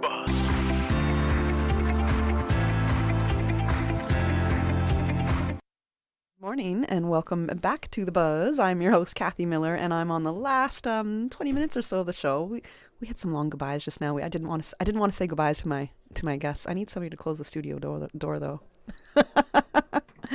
All right. Thank you, Paul, for helping out there. We had a long goodbye just now. So thank you so much to Deputy Governor, the Honorable Franz Manderson, for joining me this morning and for talking to all of us out there and letting us know what he's most proud of that the civil service has accomplished for 2025, some of the new programs that are happening, the things that he has implemented that he is very, very proud of. and is looking to carry on still in at least the next 6 months of 2026.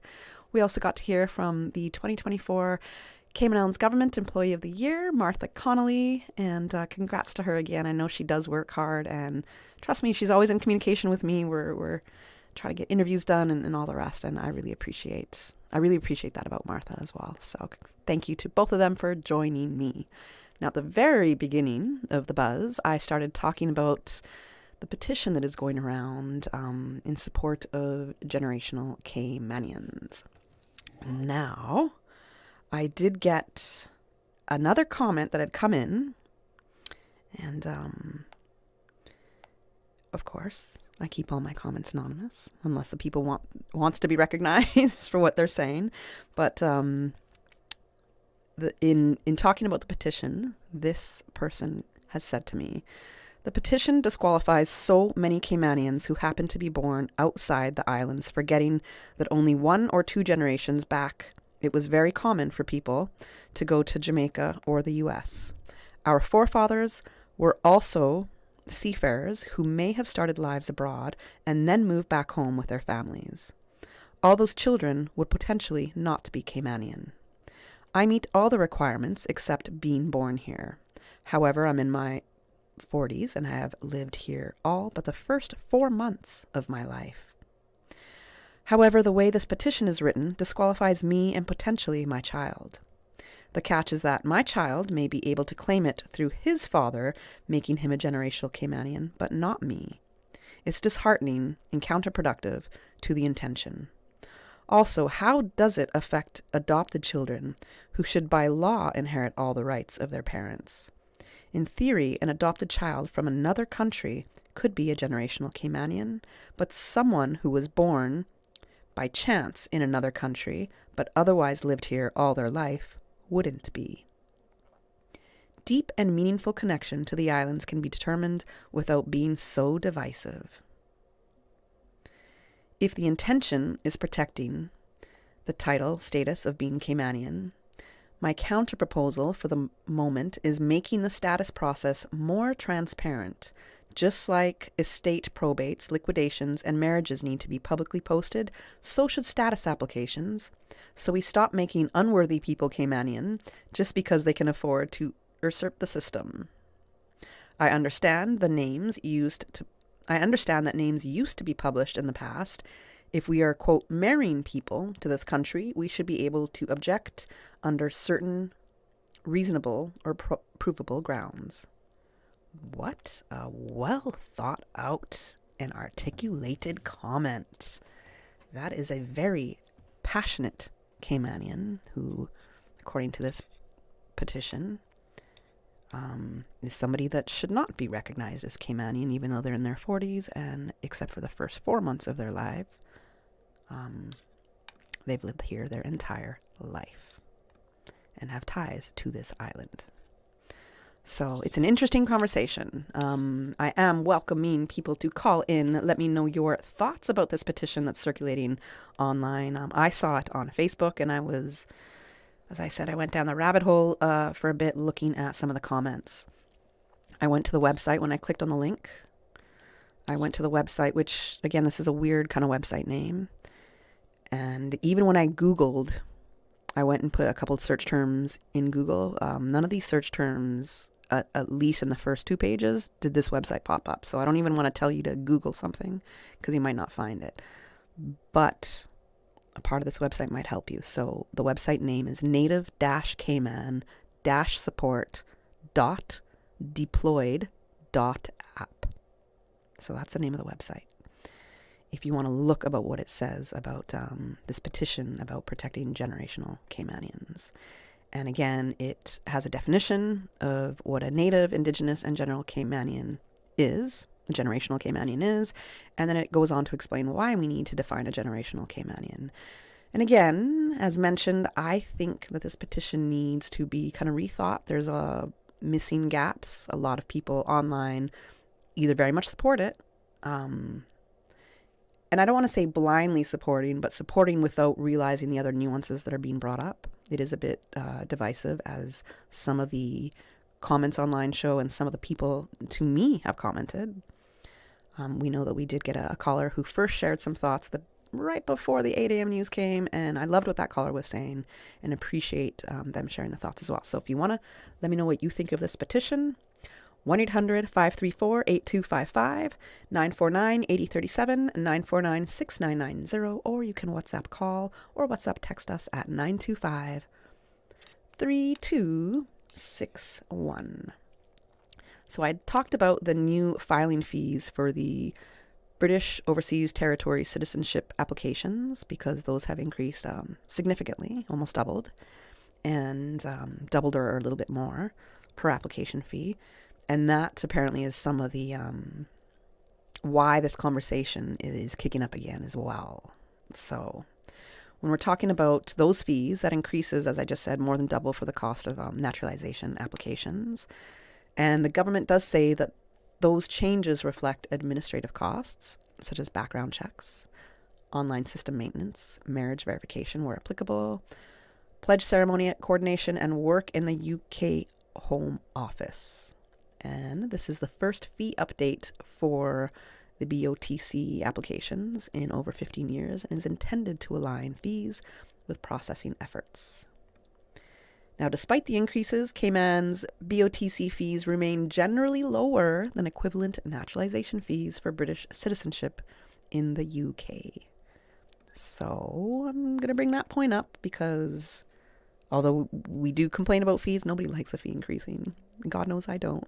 None of us do. Unless we're getting that increase on the side. You know, we're benefiting from it. But there are fee increases, and this is aligning more so with what I guess the UK has when it comes to the fees for the naturalization process. So the social platforms are full of comments, and that's where I said I've seen a lot of interesting comments floating around. And some people are saying this is long overdue. Caymanians need to stand up for their rights. Some people think the petition, as I mentioned, is divisive and calls for certain tiers of Caymanians. Others are asking for more clarity. Who created this? What are the goals? Is this going to government? And I'm going to be really direct and say, if you created this and you stand behind it, stand 10 toes down and come out and show us who you are. Let us know. Talk to us. Don't hide behind what you created here if it's such a big national issue of importance. Stand 10 toes down. Let us know. You're hearing some of the comments. You might have to redo this petition. It is actually probably strongly encouraged that you consider what those comments are and might have to redo this petition because a lot more clarity is needed. And then, as I just said, we're urging caution. We're reminding everyone that not every petition is official and not every website reflects government policy. This isn't a government policy that's happening. This is a private, almost like a private motion per se. This is brought on by the people. This is what the people are doing. And the biggest takeaway is this, that Caymanians are hungry for a conversation about belonging, rights, and fairness. I'm going to go into the definitions that this website gives and the reasons why the definitions are important, why we need this after this commercial break.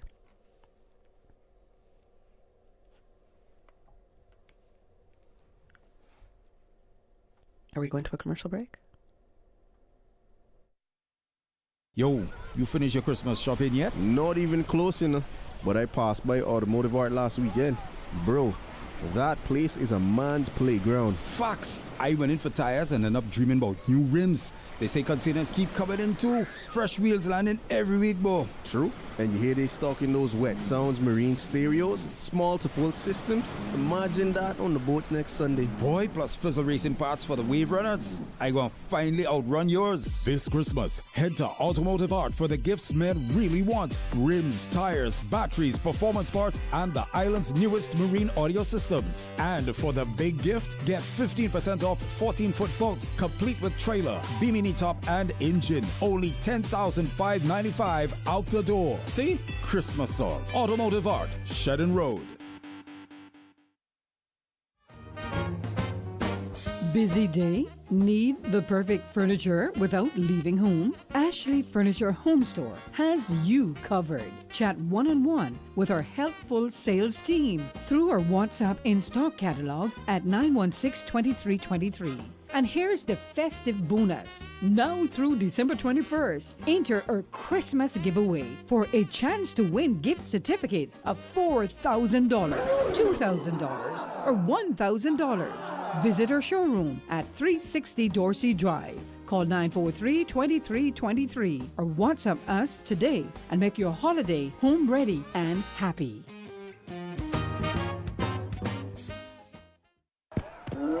On Angie, how does it feel to have broken the bull riding world record? Sore, Sean. That bull was angry. Angie, I think that bull is headed towards your red convertible. I broke the world record and he broke my car. Oh well, at least I've got CG Comprehensive Motor to cover this. Get covered for collision, damage, and more. CG Brit-K. Good like that. All benefits are subject to policy provisions, including eligibility at the time of service. Tune in every Monday through Friday at 12 p.m. for Radio Cayman's Midday Newscast. Radio Cayman, the people's station, your trusted official source for the latest news. The 12 p.m. news is proudly brought to you by Health City Cayman Islands. World-class healthcare within your reach. The Buzz with your host, Kathy Miller.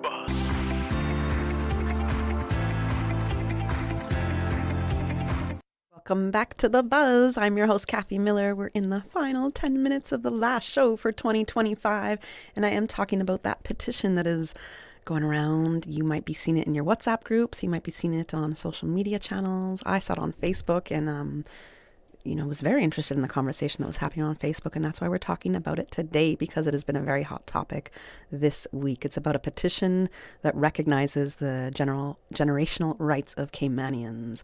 And I know we got a couple callers. Thanks for calling back. I see some calls coming in, so hopefully we'll get you online and you can let us know what you think about this. So thank you for calling The Buzz. Good morning. Good morning, Kathy. How are you today? I'm wonderful. How are you? I'm fine, thanks. Just two short comments about the petition and the immigration bill. Now, I'm getting an echo on this side, but so long as you are not getting an echo on that side, I'll keep talking. No echo here. Okay, very well. You see, you've mentioned that some people are saying that the petition is divisive. Yes. Yes, and I don't know if it is divisive really, because lately people have been saying we are outnumbered in our own country. Well, that's not lately people saying, that's a fact. Caymanians are outnumbered in their own country. Yes, that's a fact. And thank you for correcting me to just make it more accurate. Yes. Hey, you're one of my favorite attorneys that calls in. Well, I consider that to be a great pleasure and an asset. And now, and then the politicians as well have said so in the Legislative Assembly. Now, when they say we are outnumbered, what is the yardstick they are using? There is certainly a yardstick that they are using. Now, what the people in the petition are trying to do is to establish that yardstick. Now, people might not agree as to some details of it, but I think the idea of trying to establish the yardstick is an honorable thing. And perhaps what people should try to do is to try and better define that yardstick. I agree with you on those 2 points you just made. I greatly agree with you. It is good that they're trying to get down to the bottom of it per se, but they need to perhaps revisit what they're doing here. Exactly. In some of my groups in Cayman, I see comments from people I consider to be like core Caymanians, and they are saying, "Hey, but the way you have defined it here, it excludes me." So yeah, exactly. And so that's the first point. Yes. The second point, Kathy, has to do with the transitional provisions relating to the new immigration bill.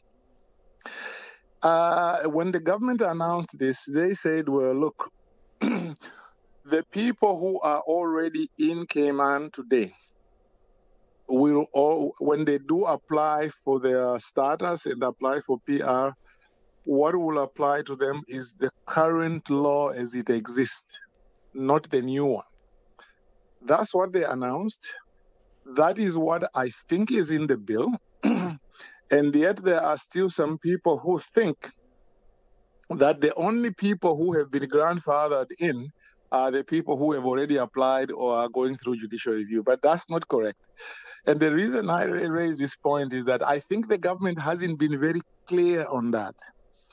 Yesterday, I was speaking to somebody else on another talk show who didn't seem to know that actually the way the law is written at the moment, everybody who is here now or who comes up to February next year, which is before the law comes into force, they will be able to apply under the old law. Now, what that means as a practical matter is that if I'm in Cayman today, I can apply in 9 years or in 8 years for PR under the current law. And I can apply in 15 years, that is in 2040, and still I will be under the old law. In other words, this law in those respects is not kicking into effect until after 9 years and after 15 years. So in other words, you may well see an increase in status grants and PR grants before that time kicks in. I think the government needs to explain that. If my interpretation is wrong, they need to explain it, because people still don't understand that. Those are the 2 points I wanted to make today. I hope that they are useful to somebody. I think so. And I think, what you just said, I'm hoping to have a discussion in the new year when it comes to the new immigration laws. So we'll see if maybe some of your questions get answered in the new year, but that's what I'm hoping to do come the beginning of 2026. So thank you for your thoughts. Thanks for calling. I don't know, do we have another call online, Susan? Okay, but I do have a comment that came in via WhatsApp. And that comment says, when a non-Caymanian is granted status, they do not renounce their citizenship. So they are a dual Cayman national, not a Caymanian. To be a Caymanian or any country, one should have connection by ancestry. So that was the comment that came in from one of our listeners. Thank you as well for sharing. Now, I want to go back to when we were talking about the definition here. So the definition on this petition is what people I'm seeing are really kind of grappling with. I'm not really agreeing with what this definition is, because by the definition that is provided on the petition, it excludes quite a lot of people that are Caymanian. So the official definition, according to this petition, of a native, indigenous, and generational Caymanian is they have to meet all of these requirements. Born in the Cayman Islands, so they must have been born here. They have parents born in the Cayman Islands, at least having one parent that was born here, if not both. They must have a grandparent born in the Cayman Islands, and that grandparent must also have had a parent who was born in the Cayman Islands, and the lineage has to be traceable to 1930. So in order to fall within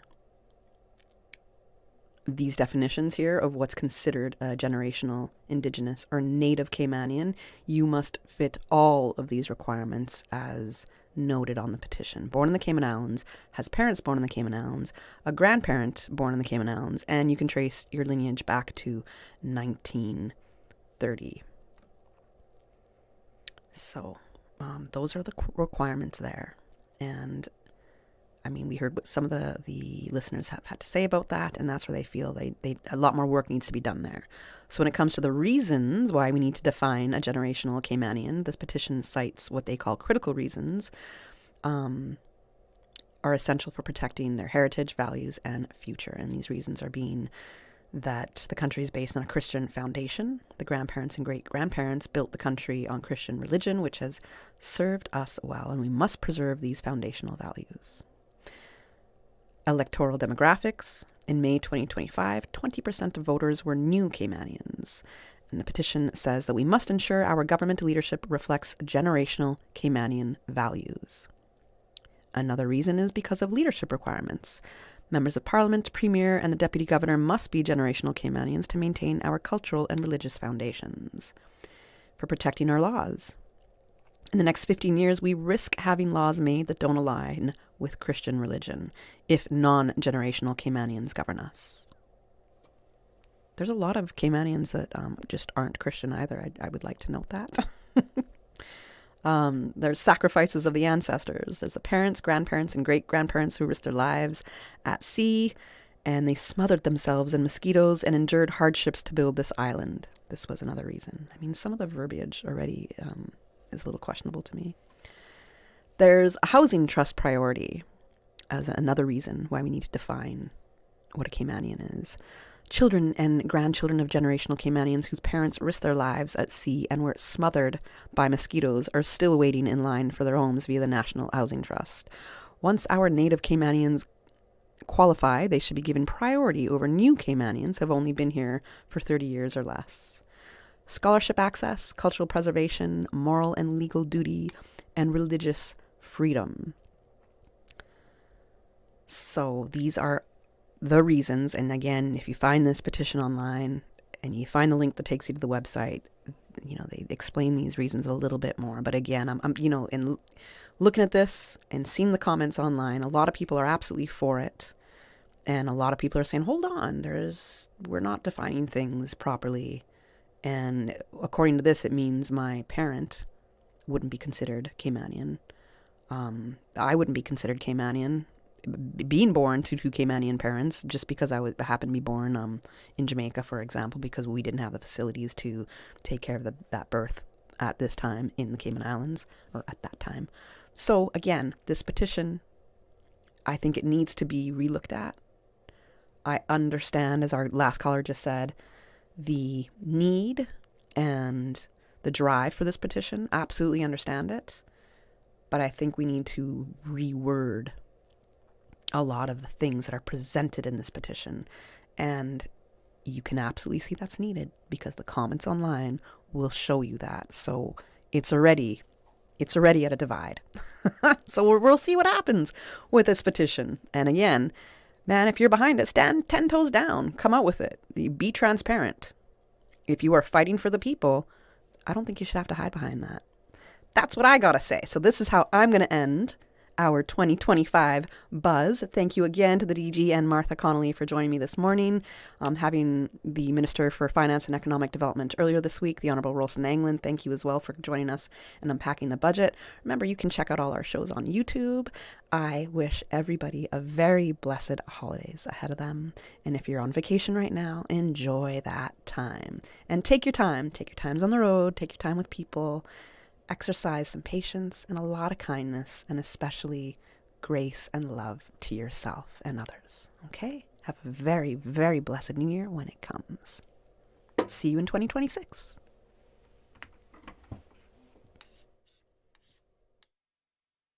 The Buzz is proudly sponsored by Cayman Insurance Center, specializing in property, life, and other lines of insurance products and services. And Kirk Market, experience a world of choice. And Automotive Art Cayman, your car, our passion. And by Dorman Day, celebrating 10 years of opening doors to brighter futures. Visit dormanday.ky. The Buzz with your host,